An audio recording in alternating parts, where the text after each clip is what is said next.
Hello everyone, my name is Faisal and welcome to Berkshire Media. Today we are very privileged to have a very special guest in today. Kellie Boyd, have I got that right? You have got that right. And you've got a really cool business with a really cool name. I like to think so, yes. And that is? It is Bridezilla. Bridezilla. Now I'm thinking TV programmes.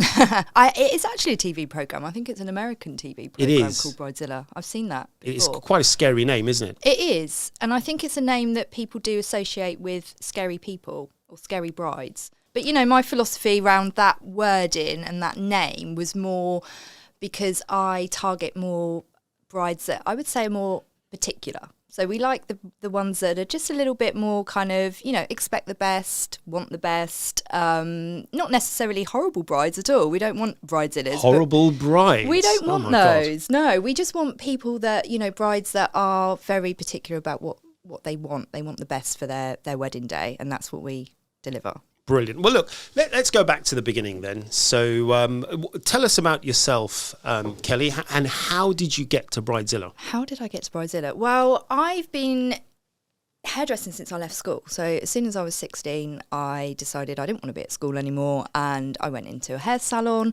and just started my career. And not long after, I came to discover bridal hairstyling, and that was something that I absolutely found was my passion. I just loved it.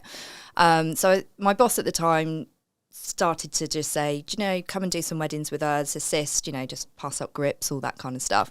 And it was then when I first went and did my first wedding morning that I was like, wow, this is amazing. I love this whole buzz, this whole adrenaline, you know, it's so much fun.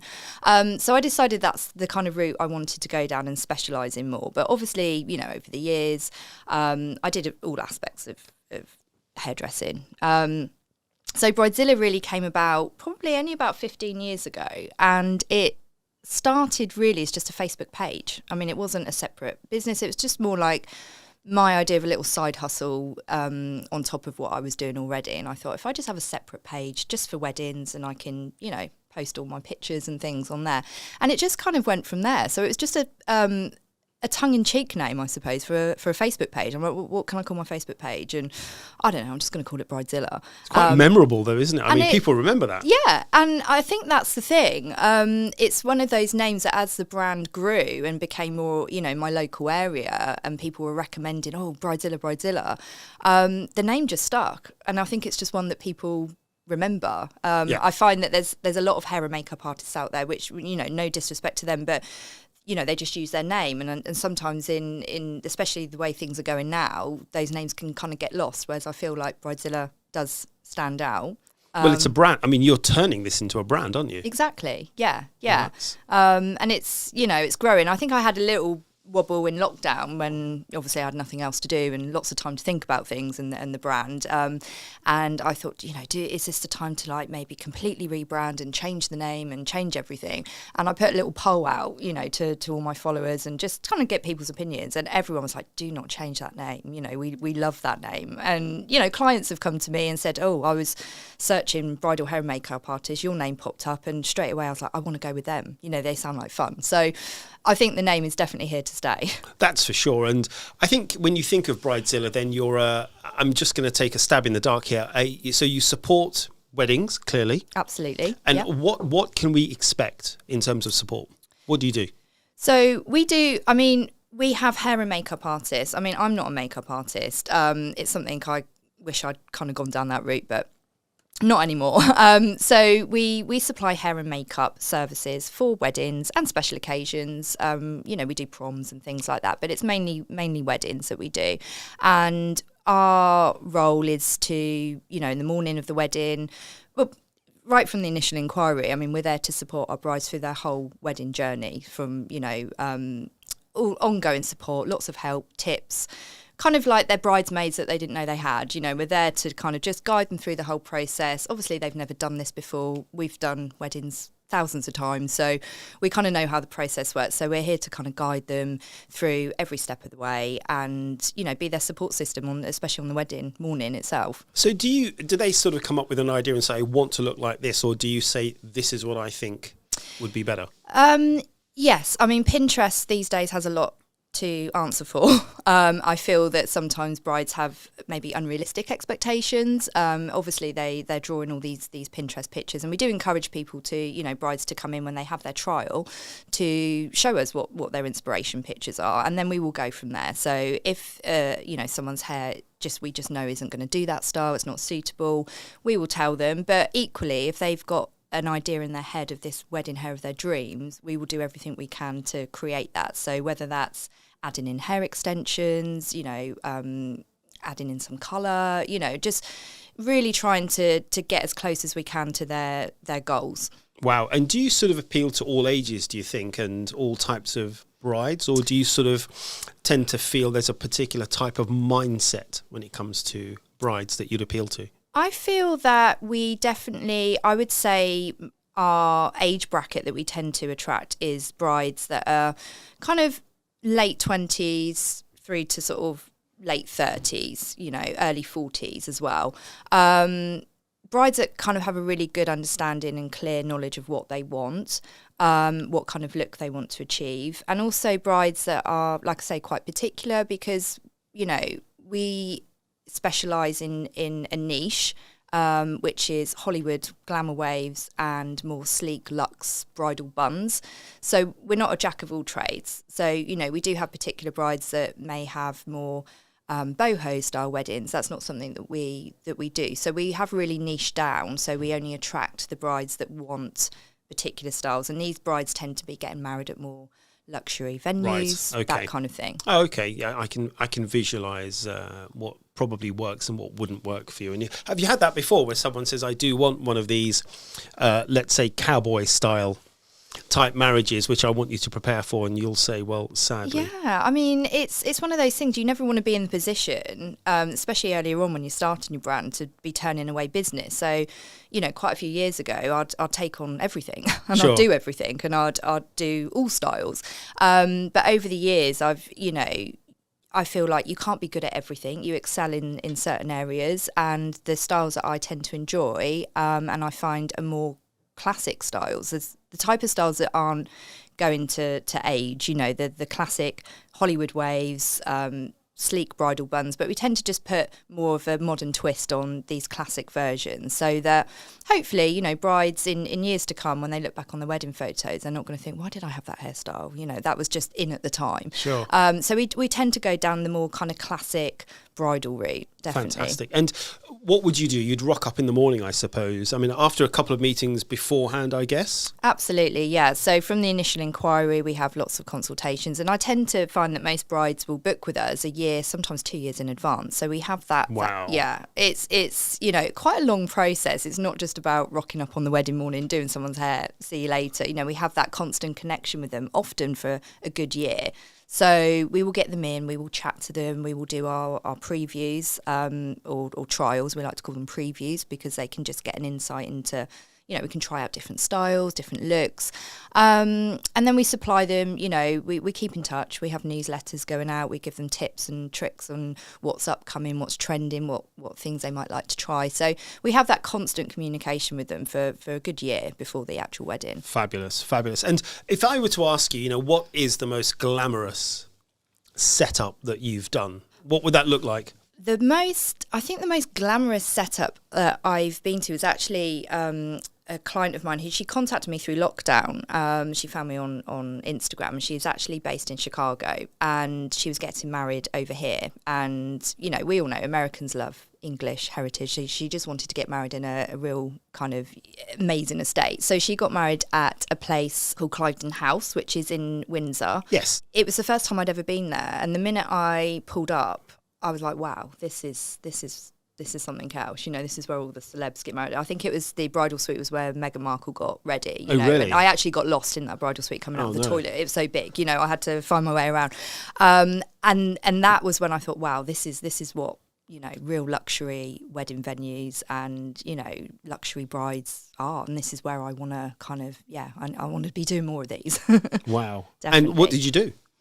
So we did, again, a very classic style. I mean, she, you know, the dress wasn't OTT, the hair wasn't OTT. It was very, very classic bridal bun, couple of bridesmaids, but just very classy and very elegant and sophisticated. The whole day was just amazing. And she was happy? She was very happy, yeah. Brilliant. Very happy. So how much should I budget then? I mean, for such a service like this? I mean, obviously, I'm sure you'd have to personalise it, but what should I have?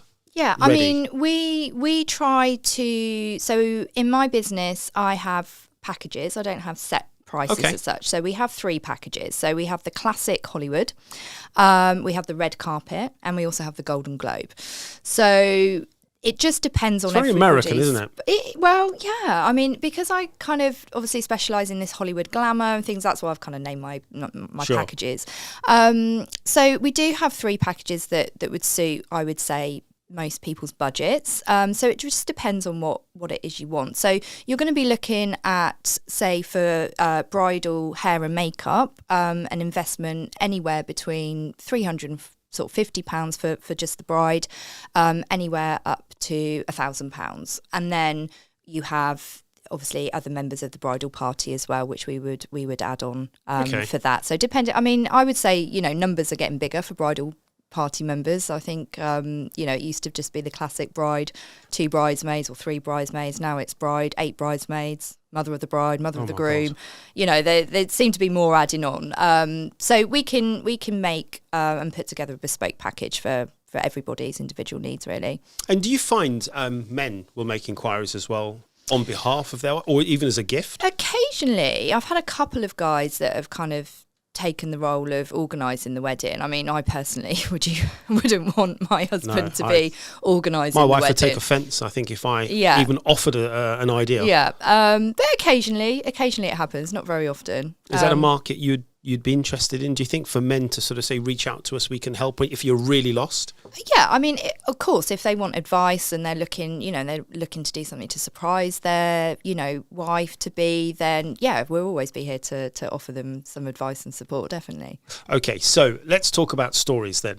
And could I ask then, if I could ask for the most horrific...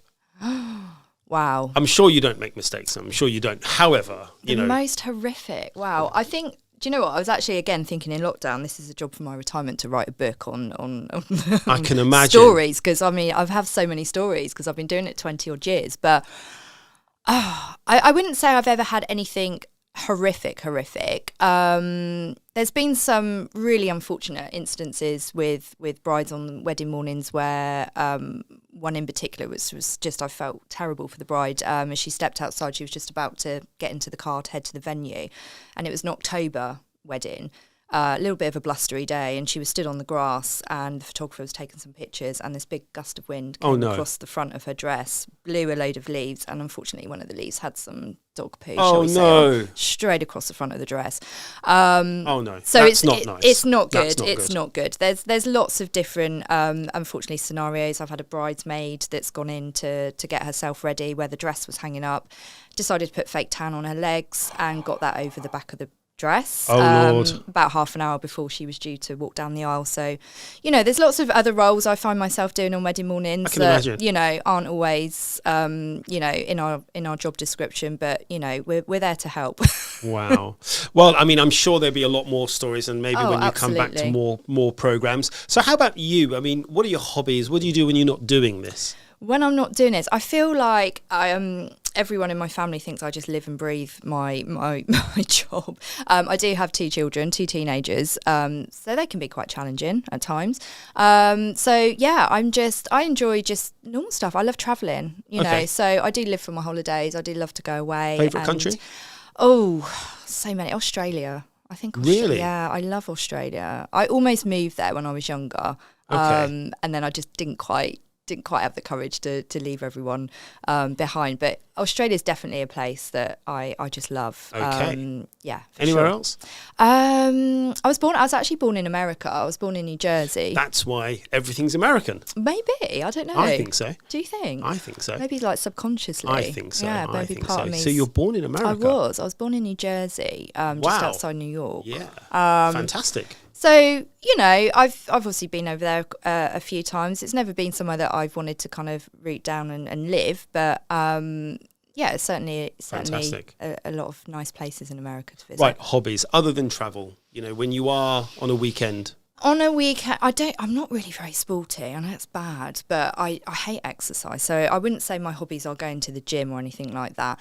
But I do just enjoy spending time with family and friends. You know, my kids are obviously a massive part of my life. We like to do lots of, you know, I would say, like I said, I'm not very sporty, but I'm a bit of an adrenaline junkie. I do like kind of going out and doing a few. I mean, we did that zip wire. Oh no! You know, the longer Are you kidding? in You've Wales. done that. We did that last year, and I was like the instigator Why? behind it. Why would you do that? No, you know. So I think I have a little bit of a adrenaline kind of junkie in me that I like to kind of throw myself into these situations and just kind of conquer some fears. And so, yeah, kind of, you know, that kind of stuff I'm all up for. You know, we did quad biking, Oh, wow, okay. you know, in the desert when we went to Egypt last year, you know, and again, I was in Egypt 2 weeks ago. Were you? Love Egypt. Where did you go? We went to Sharm. Yeah. Oh, okay. Yeah, we Fair went enough. last year.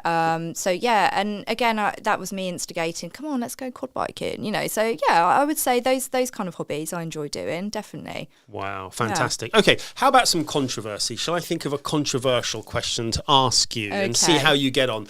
Oh, I've got a perfect one, and you'll love this. Okay. Marriage.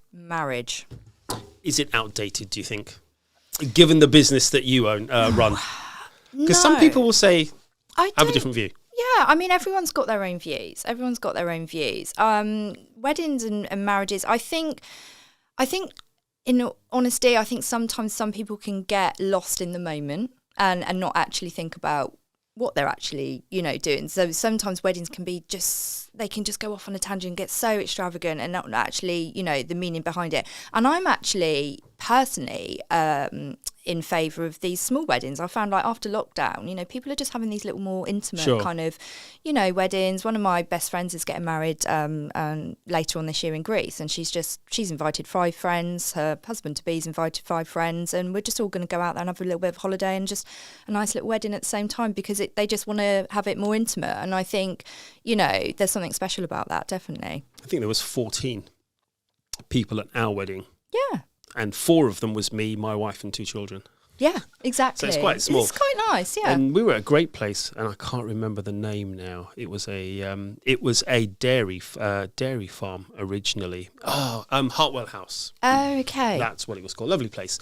So you're in favour anyway, aren't you? You're going to be in favour of that, aren't you? Absolutely. Yeah, absolutely. Brilliant. Yeah. Well, look, how do you feel about your first ever podcast? I feel good now. Do you? I was a bit nervous because this is something I've like never done before, but I thought I just need to put my big girl pants on and You just did do start it. to change colour. I have Did to say I? as you walked in, so you're back Yeah, to normal it's again. my colour come back in my face now. Okay, Totally. Would good. you do this again? I would definitely do this again. Brilliant. Well, look, it's been a pleasure to meet you, Kellie, and learn a And bit you. about you. And I think we're going to do a few more, aren't we?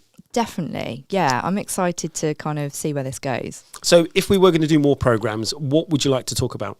I feel like I want to kind of have a really good mix of topics, you know, to my bride-to-bees, to, you know, other wedding suppliers. I feel like, you know, we can cover a lot of topics on up and coming trends, lots of hints and tips on different makeup looks, how to apply things. And, you know, there's a lot of topics we could cover within the wedding industry for sure. I think there is, and I did make a note of one of your strap lines here.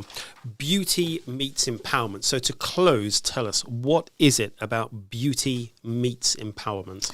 I just feel, you know, with wedding hair and makeup, it's one of the most important investments a bride's going to make on a wedding day. And we're not there to make people not look like themselves. You know, we're not there to make anyone look different so their husband, you know, doesn't even recognise them when they walk down the aisle. We're there to just give our brides the confidence that they need to step down the aisle and just feel the best versions of themselves. You know, just empower them to feel like, do you know what, I feel amazing today. I feel great. I look great. You know, and that's our goal. You know, we're here to just really empower these women to just look and feel their best. Brilliant. Well, we look forward to hearing more about that on our next programmes. Amazing. Kellie, pleasure to meet you. Pleasure to meet you too. And we'll see you all soon. Thank you so much.